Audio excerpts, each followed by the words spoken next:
বিসমিল্লাহিররহমানিররহিম। আসসালামু আলাইকুম। Welcome to Mukta's recipe. Viewers, আজ আমি আপনাদের জন্য নিয়ে এসেছি একটি অত্যন্ত লোভনীয় রেসিপি।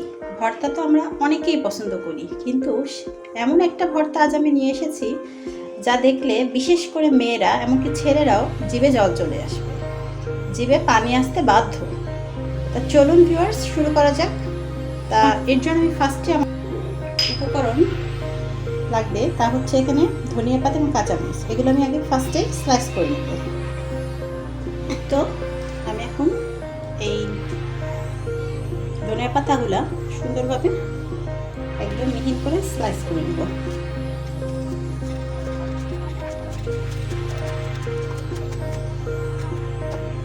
স্লাইস করা কমপ্লিট।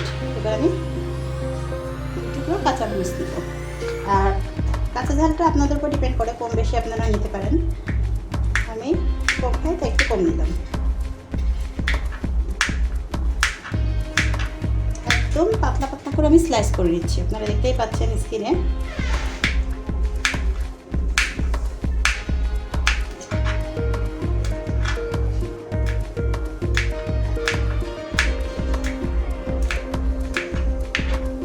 কমপ্লিট।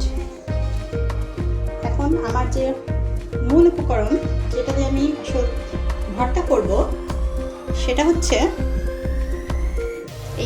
সেটা হচ্ছে পাকা কদবেল ভর্তা। যেহেতু বেলের সিজন, তাই এই ভর্তাটা না খেলেই নয়। আর খুব কম মানুষ আছে এই ভর্তাটা পছন্দ করে না। বেল মাখা খেতে সবার পছন্দ। তো এখন আমি এটা ফাটিয়ে নেব।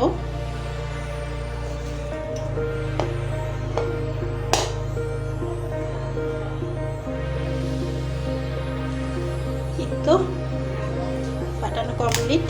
মাশাআল্লাহ, দেখতেই পাচ্ছেন বেলটা কিন্তু একদম পাকা, গাছ পাকা বেল। এটা আমি এখন চামচ দিয়ে উঠিয়ে নেব। এটা সার্ভিং ডিশে নিয়ে নেব। মাশাআল্লাহ, বেলটা কিন্তু একদম গাছ পাকা এবং খুব সুন্দর সেন্ট বেরিয়েছে।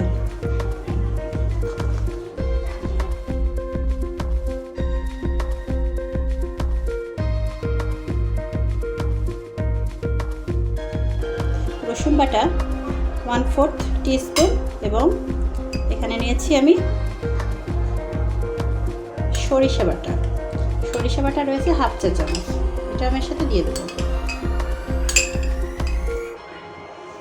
যারা এভাবে এখনো পর্যন্ত এই কদবেল মাখাটা খাননি, তারা একবার ট্রাই করে দেখবেন কতটা মজার, কতটা লোভনীয় হয়। এখানে নিয়েছি আমি বিট লবণ এবং সাদা লবণ। এখানে দুটো মিলাই 1 চা চামচ হবে, আপনারা আপনাদের পরিমাণ মতো নেবেন। আমি আরও অ্যাড করছি চিনি। এখানে 1 টেবিল চামচের মতো চিনি রয়েছে। আর দিব সরিষার তেল। সরিষার তেলটা আপনারা আপনাদের প্রয়োজন মতো নেবেন, যতটুকু প্রয়োজন সেই পরিমাণে নেবেন। আমি এখানে 1.5 টেবিল চামচের মতো নিলাম। এই তো উপকরণগুলো দেওয়া কমপ্লিট। এখন এটা সুন্দরভাবে মেখে নিতে হবে।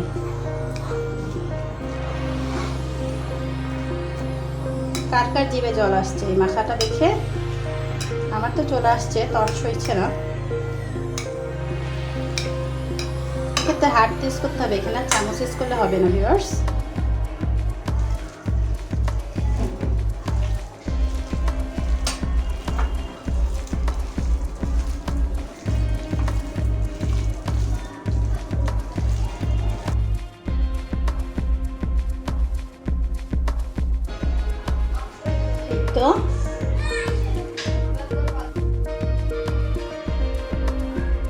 এই তো হয়ে গেল অসম্ভব মজার একটা ভর্তা, যা হচ্ছে কদবেল ভর্তা। তো ভিউয়ার্স, আমার ভিডিওটি যদি আপনাদের ভালো লেগে থাকে, তাহলে অবশ্যই একটি লাইক দিয়ে সাবস্ক্রাইব করে পাশে থাকবেন। পাশে থাকা বেল আইকনটি প্রেস করে দেবেন এবং আপনাদের ফ্রেন্ডস ও ফ্যামিলির মাঝে শেয়ার করে দেবেন।